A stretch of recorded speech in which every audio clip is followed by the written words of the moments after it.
Happy Friday. Welcome to the How I Built It show here at the Lister Pro Studio in Tempe, Arizona. I apologize. I had to finish posting everything. But we have a celebrity of the How I Built It show in the house today, which I'll get to in a second.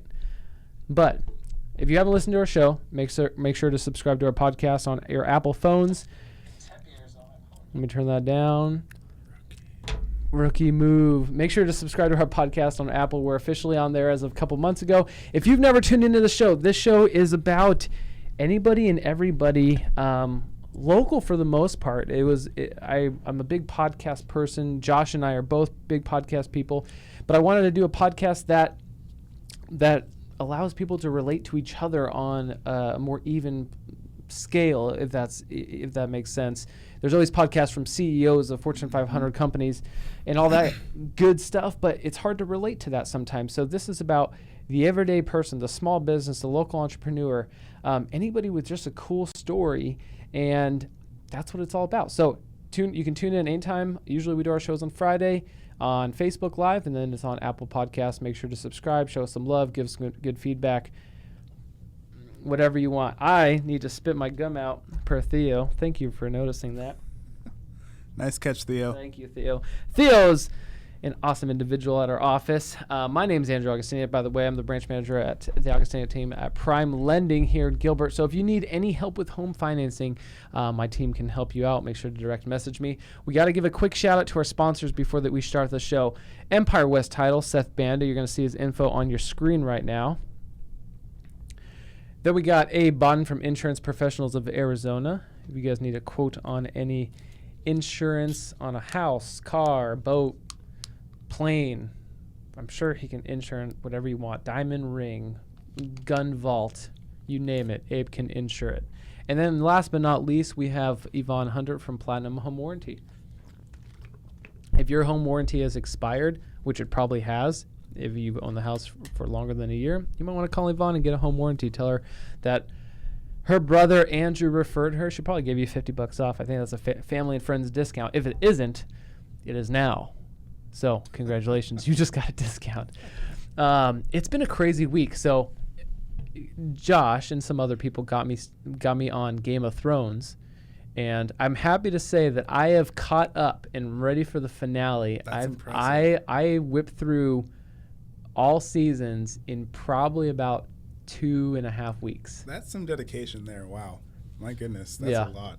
Everybody at the office knew it. Theo's watching. She can verify that because it was work, Game of Thrones. It was at home because obviously my wife is pregnant.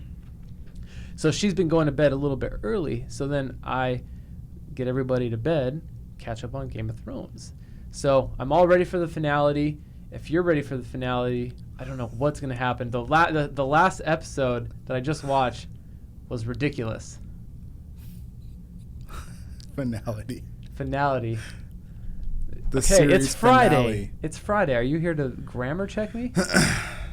Only to make you look better, brother. Only to make you look better. But the last episode, if anybody else watches Game of Thrones, were you just shocked at what happened? No.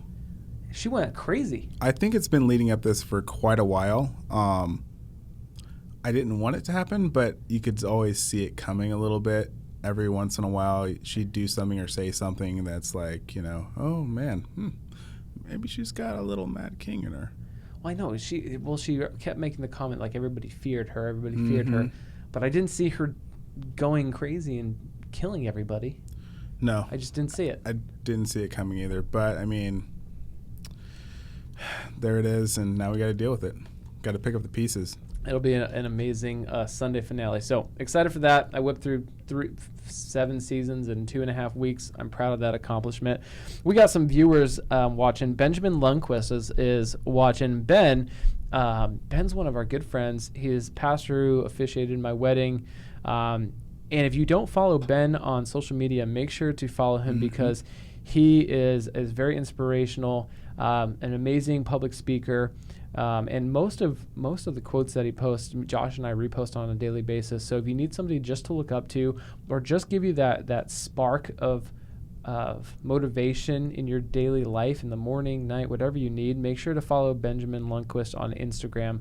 I highly suggest it. Do you have anything to say to Ben since he's watching? Ben, I can't wait for your podcast. Let's get that going. Has it not started? For goodness sake, Ben. We're waiting. We're waiting for that, Ben. Let's get it going. Yeah, let's get it going. All right, so today we have Josh Wallace. Josh Wallace is one of my best friends. He just got off the plane from Oregon, and this is his third show, so he officially holds the record for most appearances on the How I Built It show. Josh, give everybody who may have not seen you or heard of you or heard your backstory, give everybody kind of a short story, long story short version of who you are, where you came from, and then we'll get into the juicy stuff. Juicy stuff. All right, short story time. So I'm from Spokane, Washington. Went to college in Walla Walla, Washington, and then after college I moved here to Scottsdale. Lived with my grandparents, met Andrew when I could not hit a golf ball very well. For some reason, he still liked me. Still can't. Yep. Sometimes, hey, but my short game is pretty good.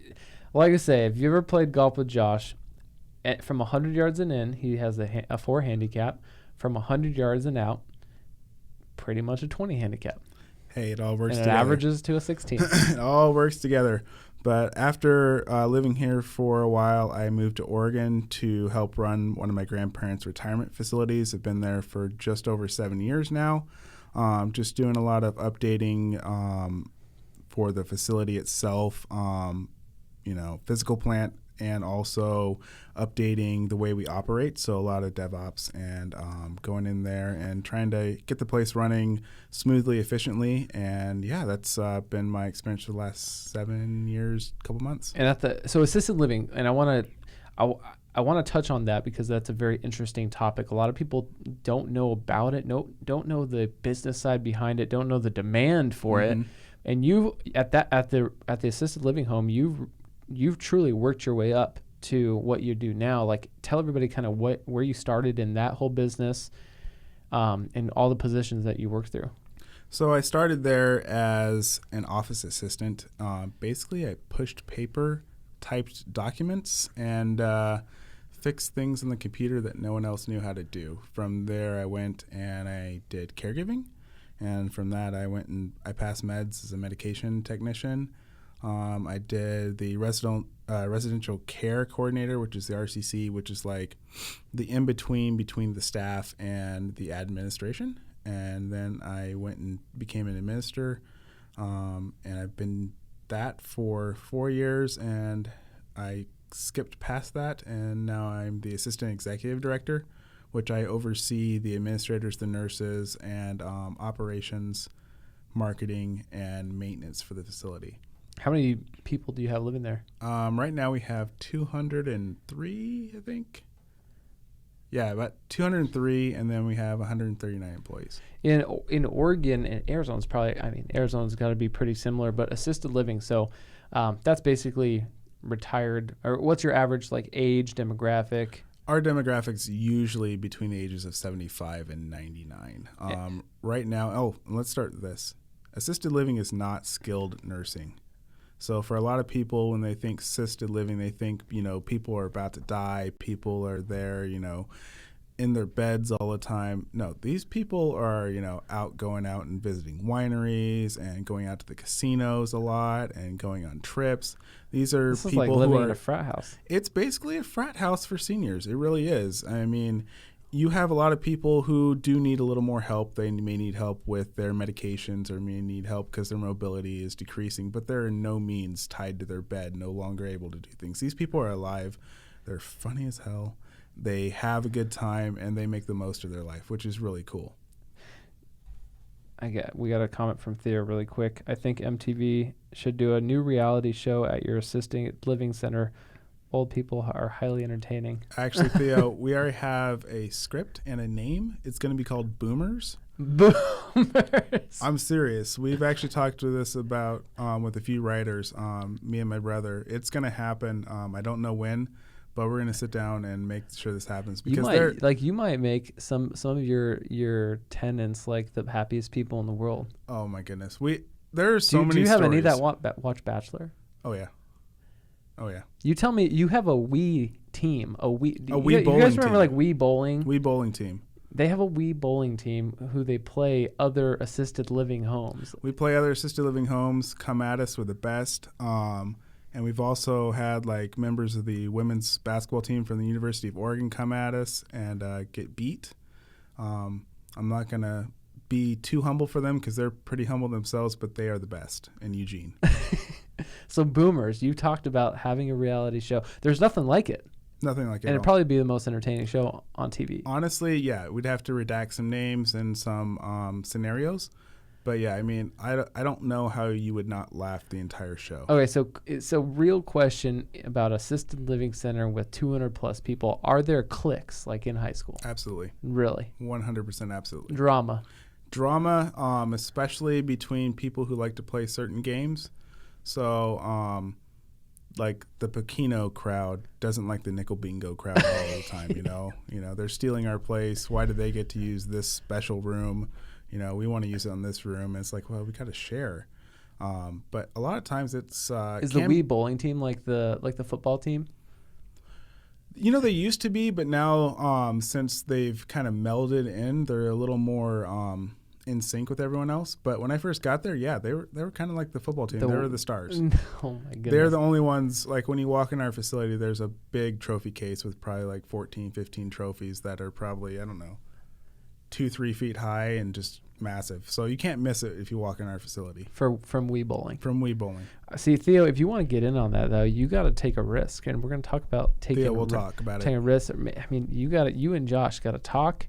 You got to be involved around each other. Theo, you can make this happen, and I could definitely see Theo. If anybody knows Theo, she could totally be the director for Boomers. Yep. Of the assisted living home. So going back to kind of the process of going through all the different jobs, what did you learn? Now you're director or one of the directors, and going through all those jobs within each part of the facility, what were all the main things that you learned throughout that process? I think there's a lot of things. I'll just boil down to one thing: communication.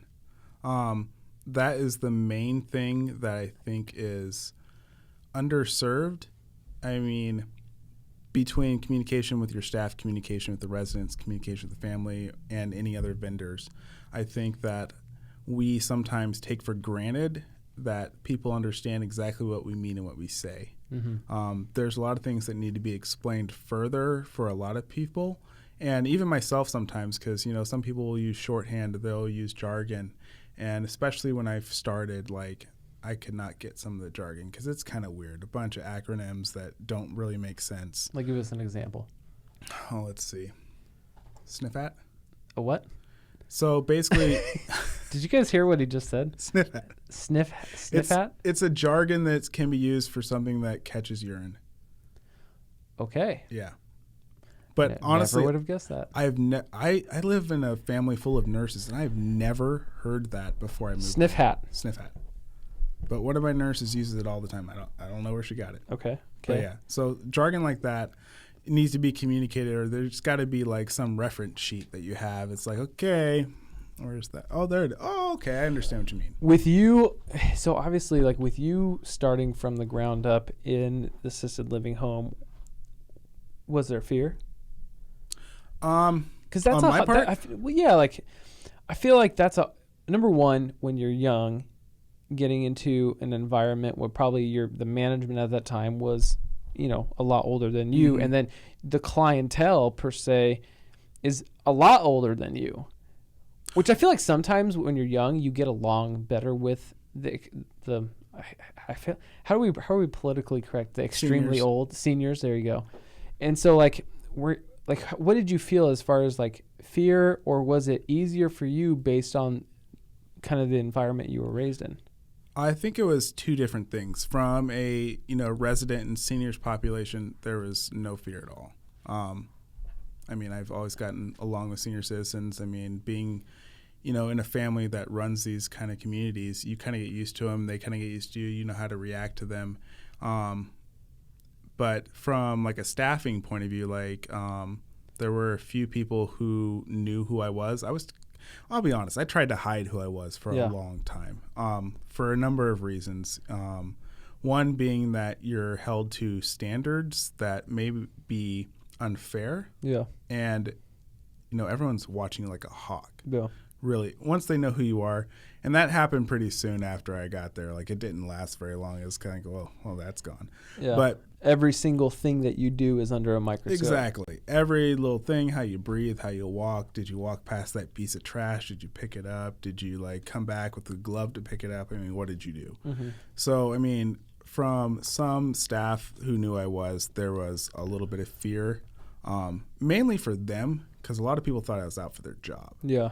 Well, I think just like in any environment, what I've learned being in mortgage, in mortgage, the average age is like 50 something. Like, no joke. Across the nation, I think that's the average age. And in our team, our staff, all of us, we're all quote unquote millennials. Mm-hmm. And I think the hard part is I don't even know if it's necessarily like the family, the fact that you're part of the family who runs all of them, but and it definitely probably is, but it's like there's this competitive, like, fearful Mm-hmm. mindset from, no offense, the older generation, that because you're younger, you can't be better. Yeah, I think that no one likes to be wrong. Yeah. And even worse, no one likes to be proven wrong. And so, you get a little bit of ego, you get a little bit of fear in there. And there is a lot of people who, because of my age, I mean, right now, I've been there 7 years, I'm 33, and I am 22 years younger than anyone else in management. Yeah. So, I mean, it's still quite a ways. I mean, I guess it's basically the same range. But, yeah, I mean, when you come in there and you're bright-eyed, bushy-tailed, and you're, trying to run around and do stuff, man, that's a lot of people that can't follow sometimes. Yeah. And it's not so much that they don't like what you're doing or don't agree with what you're doing, is they don't follow it. Yeah. And for you and me, we can shorthand stuff, go do stuff, and we'll catch on pretty quick. Yeah. But a lot of people who aren't used to, computing environments or social media or using your phone, these things are, used to be like, okay, you're messing around, you're playing around in company time. It's like, no, actually, I'm working while you're talking. I'm sending off an email to this. I'm taking notes on what this speaker's saying. And before I got there, that didn't happen, you know, so no one knew how to react to it. And so that's another thing, like I said, communication. I had to explain, the process of what I was doing. And once I did that, they were more understanding and they got behind it. But before, they had no clue because it wasn't something that was normal to them where it was normal to me. We've talked a lot before. If you're just joining in, also you have Cole Flateau. Yeah, Cole Flateau. He said, "Hey, Josh." Cole was my best friend back when I was in grade school. No way. Yeah. Look at this. This guy is rekindling relationships. This guy is a black belt in Taekwondo. Really short dude. I would never mess with him. Cole, if you're in Arizona, we want you on the show. But if you're just tuning in, side note, this is Josh Wallace. Josh Wallace is fluent from Oregon. He's one of my good friends, holds the record for most appearances on the show. Very positive individual, director at assisted living home and entrepreneur. He just flew in for the weekend, and we're like, man, we got to talk more because last show went like an hour. We can't go an hour today because we got to get out of here. But so we're talking right now about being younger in a older environment business. But you when you got into that business, you started changing. You tried to change a lot. Did you get pushed back on? A lot of pushback. How frustrating with it, and how'd you deal with it? Some things are very frustrating for reasons of, impatience. For me, it was a frustration of convenience. There are a lot of things that I wanted to change, and I wrote this huge 12-page letter about all the things I wanted to change in the whole facility. And it basically backfired on me. It backfired hard. I got so much pushback from everyone involved because they didn't see where I was going with it, and I didn't really explain it to them as good as I could have. If I was to write it today, I would approach it totally different. Yeah. But the pushback was mainly because you have a lot of people who had been involved for a long time and did good work. They are good workers, but they hadn't been led into, the new way of doing things. We didn't do a lot of things that a lot of other companies do as, standard operating procedures. We definitely had a lot of differences within the community of how we operated, and I wanted to standardize things. Yeah. And of course, change to anyone being young or old can be hard. And so, there's a lot of pushback from that.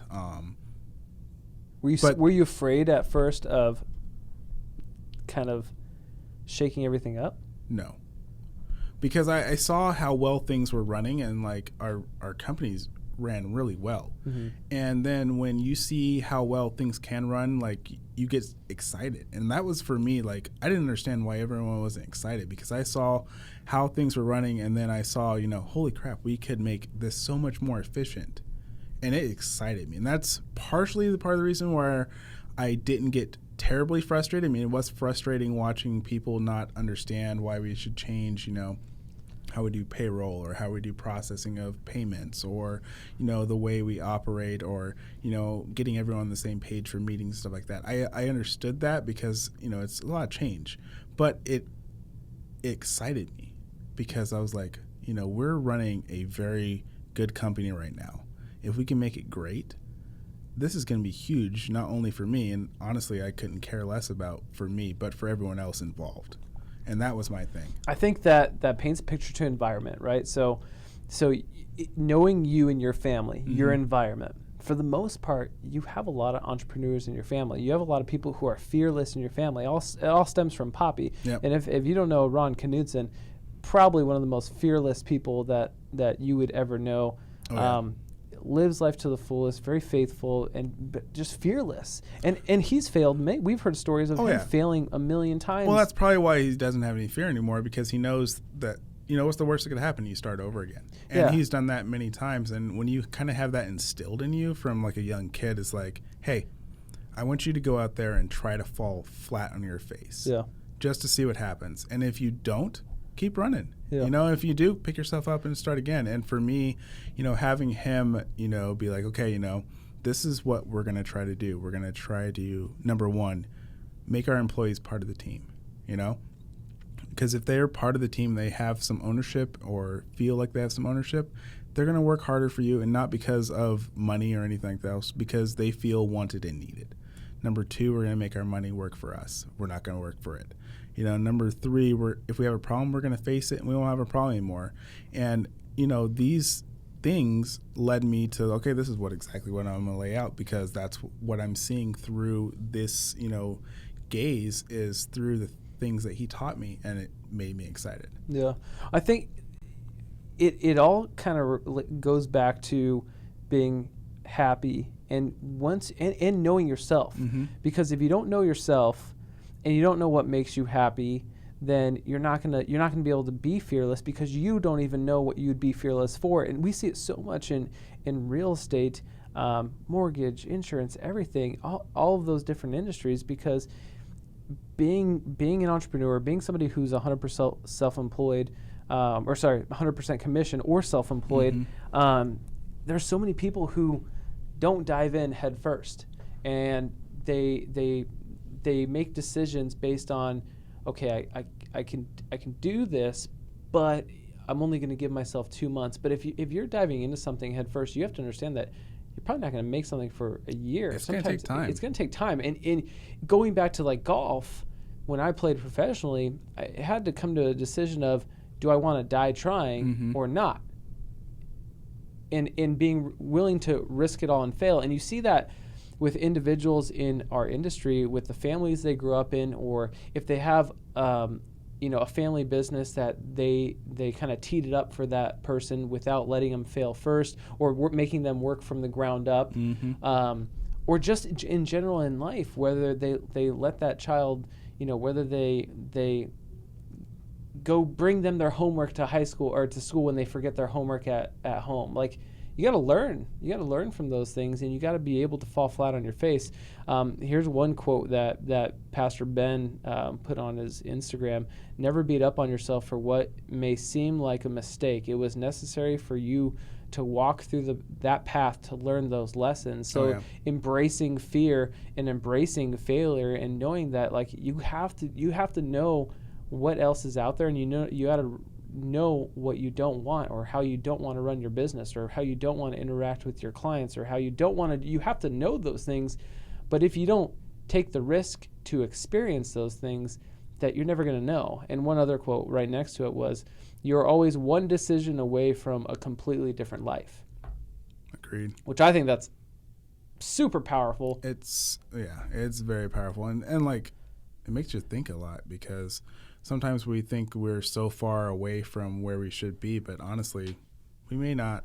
And I think we talk about, fear, and I think fear is something that it needs to be there sometimes. You kind of need to know what's going on, because if you're not fearful sometimes, you may not be on the edge of anything pushing yourself. Yeah.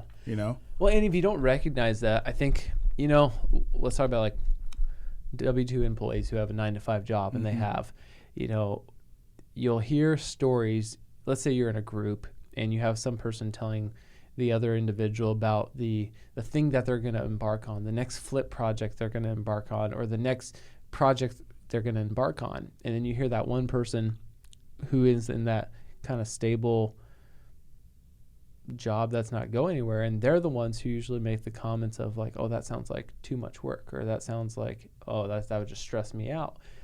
And my reply to that would be like, those are typically the individuals who 10 years later in the same position or in the same place, or doing nothing for themselves or fulfilling themselves, think like, wow, what am I doing with my life?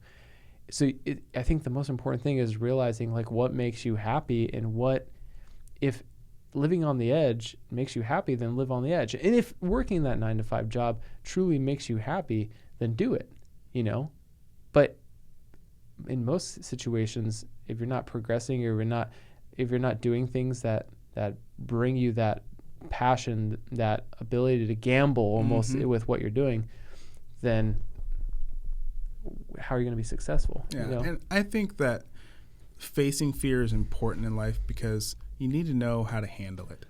Whether it's, fear of heights, which I don't like heights, but, sometimes... Yeah, you like flying. I don't like flying. That's different than heights, How is that different? Well... You are 30,000 feet in the air. Yeah, but you're in a vehicle which is designed to be there. I'm talking about like, cliff jumping, 70-foot, 80-foot, 90-foot cliffs. Fair enough. Scares the poop out of me. Okay. I no longer do it, but there's a couple times where I did, just because I was afraid of it, and I would shake. Yeah. And I'm not a very fearful person. I'm not afraid of a lot of things. But that's one of the things that really got me. It made my knees weak. And so there's a couple times when we were in high school and college that I went and did it just to get over it. And I think that, that's an extreme example of getting over your fear. It may not be that, but I think that we need to learn how to, number one, assess fear and try to figure out if it's real. Because, there's a quote I saw that courage is knowing something that will hurt and still doing anyway. Stupidity is the same. And that's what makes life tough. Okay, say that one more time. So courage is knowing something will hurt and doing it anyway. Okay. Stupidity is the same. That's what makes life tough. That's beautiful. It is. And it's really true, because you never really know sometimes, unless you've experienced fear, if it's legitimate or if you're just making it up. And so that's why I encourage you to face your fears, assess it, and figure out if it's real or not. Because there's a lot of times where your mind, especially mine kind of runs a little wild sometimes, makes a bigger deal out of something than it should be. And I have to, constantly assess, is this something that is based in fact? Is it something that is based in reality? Or is my mind running away with me right now, and I really shouldn't be afraid of it? And unless you felt fear and have faced it, you're not going to know what the difference is. And so many people don't have that time where they've, faced fear. And given my childhood and a lot of the crazy stuff that me and my brothers did when we were kids, it's been pushed a lot of times. So when we feel it, we kind of know what's going on a little more. And I'm not saying we're perfect, because there's a lot of times where your mind still gets the best of you, but knowing what real fear is and for real reasons is different than knowing what fear is for false reasons. So even in the, so we're taking a step back to the assisted living facility. You guys, fear and risk, right? You guys have been working on growing the facility and adding on units and getting more tenants because of such a demand in that field. Like, what if you guys run into as far as like little failures here and there? I know we've talked about it, but like that's part of the process, right? So tell us like kind of some learning experiences that you've gone through. Well, there's a lot of them. I mean, so right now my brother is running development for our company, and he's running his first project, and we're running into a lot of politics and bureaucrats. And so right now we've been, going through the permit process for quite a long time, running into things that, we are learning the hard way that people may say that you can do things sometimes and then forget about it, and then they get mad at you for doing the things they said they could do. I'll give you an example. Okay. So we got conditionally approved, and they said, hey, you can do this, this, and this, which include a parking lot and like a rain garden and stuff like that. And so my brother went and did it. Well, someone else who didn't know that we had that email got mad at us. And So in the construction world and permit world, what does conditionally approved mean? It means that they like exactly what you're doing, but they want to change a few things. But they may give you... You can start. They'll give you like a list of things you can start doing. Okay. And, it may not be what you want to do, but it's what you can do at the time, and it's better than sitting around twiddling your thumbs. So he made the parking lot, he made the rain garden, and someone else came out and saw what he was doing and threw a fit, and then threatened to shut us down and everything like that. And, we had to take a step back, read this guy the email that his supervisor sent us, and be like, hey, this is what's going on. But, this way you learn to, have that kind of information ready all the time, because you never know what's going to come on. Someone may not be communicated to properly, and that's something you can't handle. Another thing is patience, man. It's unreal how long permitting processes can change, the way you view city politics. But I mean, you have to be patient through the zoning process, through permits, through changes, through dealing with different vendors, all your engineers. And that's, I think, the main thing Steve has learned a lot is just because you have a high-paying job doesn't mean you're exactly the smartest tool in the shed. Sometimes a lot of people have to be explained a lot of things. Like I said, communication.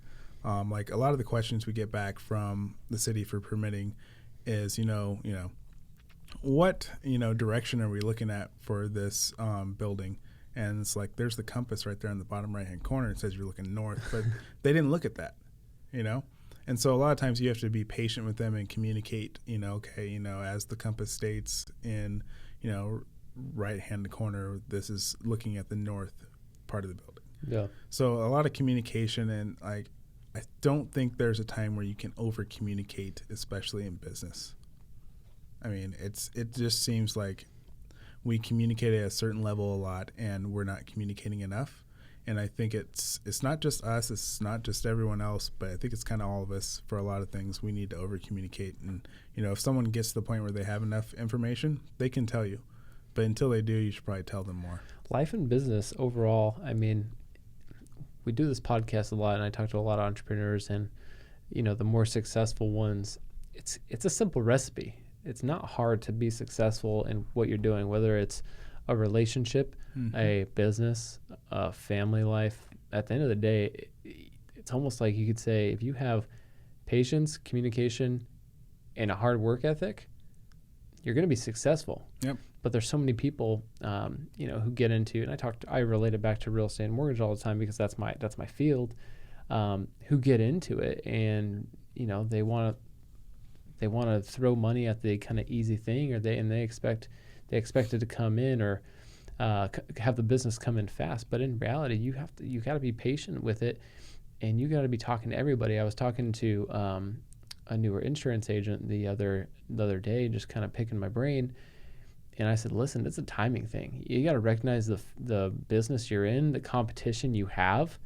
and you got to understand that you never know if you're somebody's number 3, that one day you'll hopefully be their number two, and hopefully you'll be the number one. Usually in most of my relationships, I was the number two at one point or another.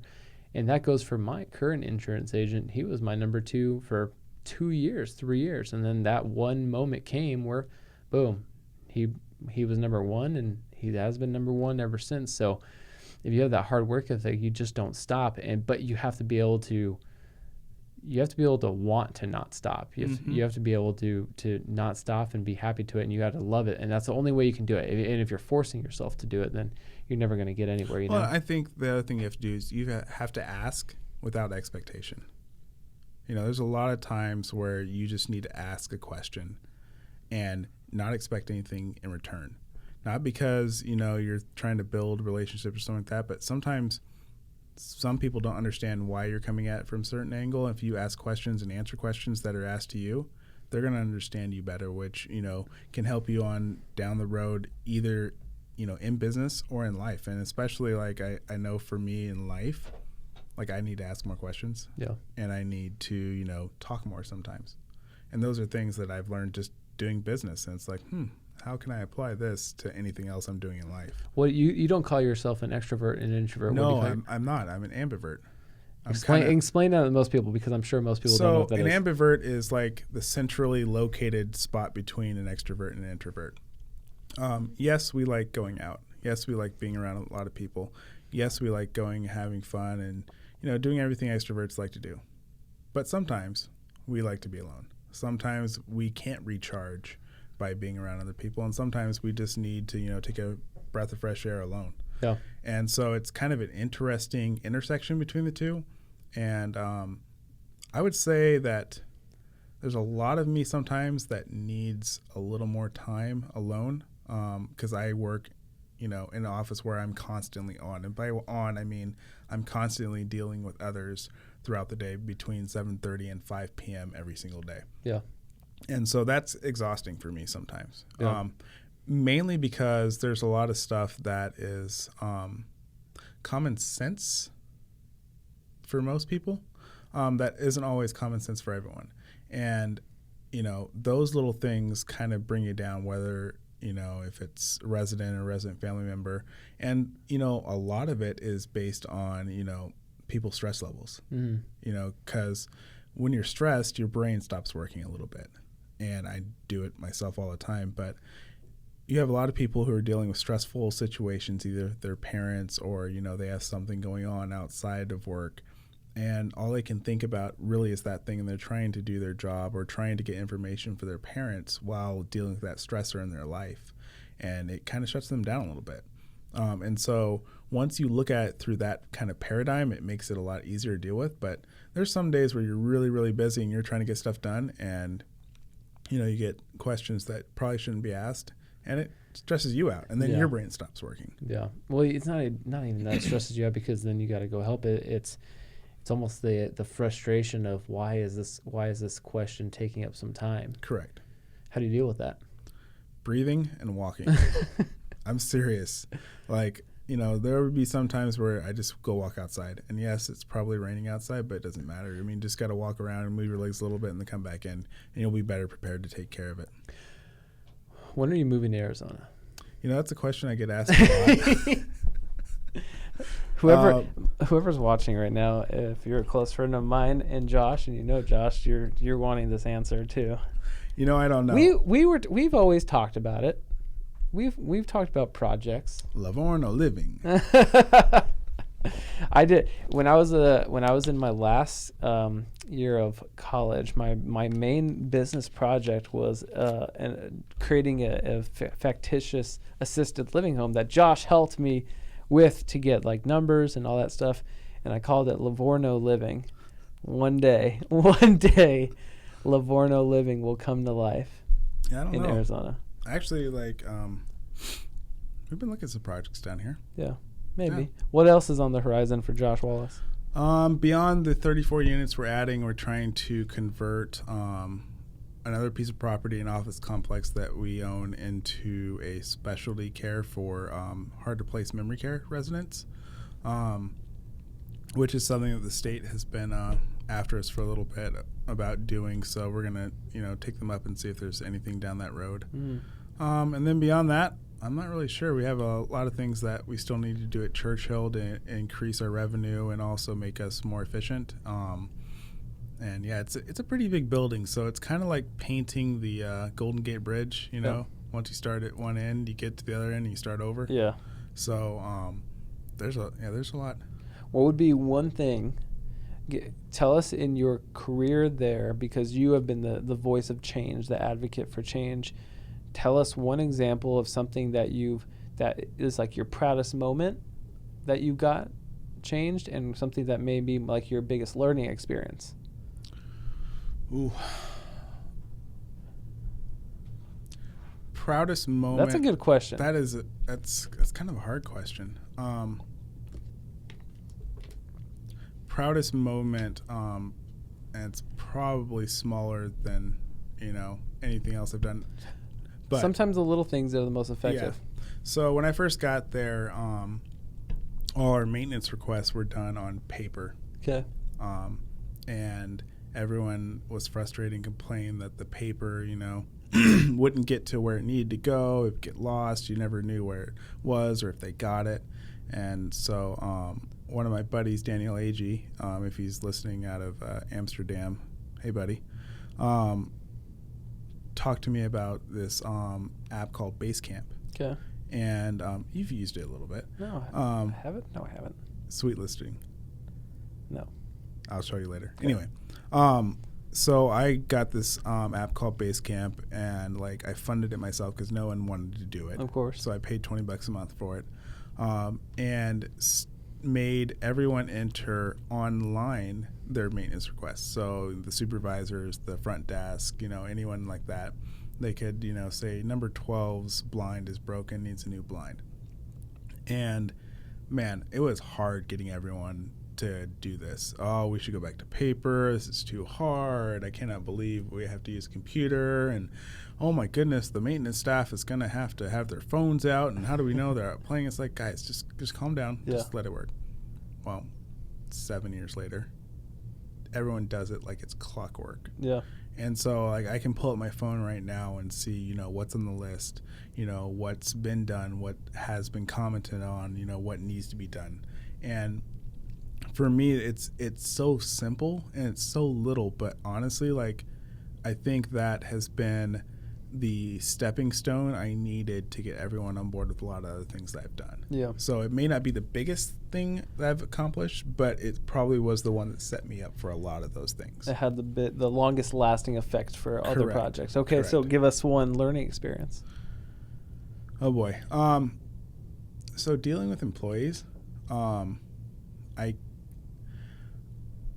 pretty logical and straight to the point when I'm dealing with employees. Okay. And this one time bit me in the butt pretty good. I had an employee who was actually a pretty good employee, but he was letting a lot of things go lax in certain areas, probably 85 to 90% great. Okay.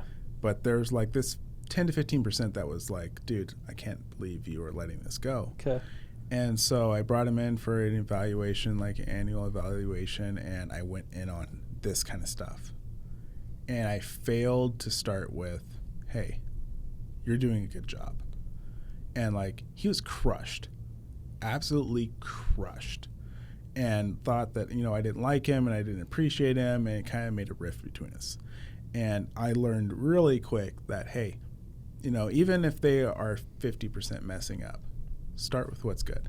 Open them up a little bit, make them feel appreciated, because you may never know how you can turn stuff around. But if you start going down the level of, hey, this has to get done, blah, blah, blah, you're not going to get anywhere. And I think that was probably my best learning moment so far. Because, at 28, you're still learning to be a leader. And that's something we could talk about next time is no one teaches people how to be leaders a lot. We're taught how to do a job, a task. Yeah. And then we're saying, oh, you're good at this job or task. Let's make you a leader, but without teaching you how to be a leader. So that, evaluation probably taught me more about leadership than I had learned any other time. And so now I've completely changed how I do things because, like, okay, let's start with the good. You know, hey, you're doing this well. You're running this situation really well. The way I saw you handle that resin, that was amazing. But, you know, we needed to queue up and start on, you know, improving this little area. So I think that was probably my biggest failure as a manager.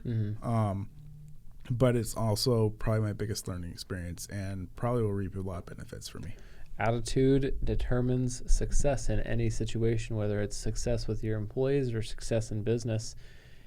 I mean, attitude is everything. It costs nothing to be positive, absolutely nothing. And there's times where I run into people where I'll straight up ask them and say, you know, why are you being negative about it, or why are you finding the negative? Why? And it's very interesting. Once you realize that, I mean, it sets you free.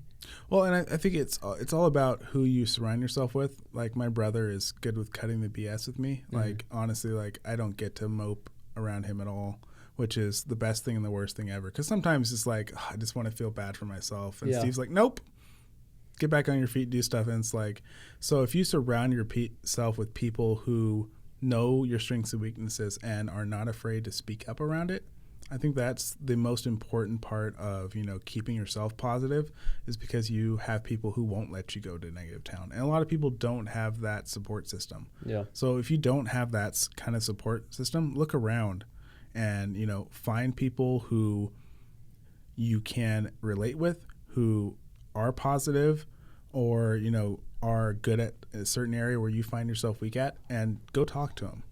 Because that's how you're going to really create yourself to be a better person. Side note, Anderson, my daughter, wants us to know that she's eating a lollipop.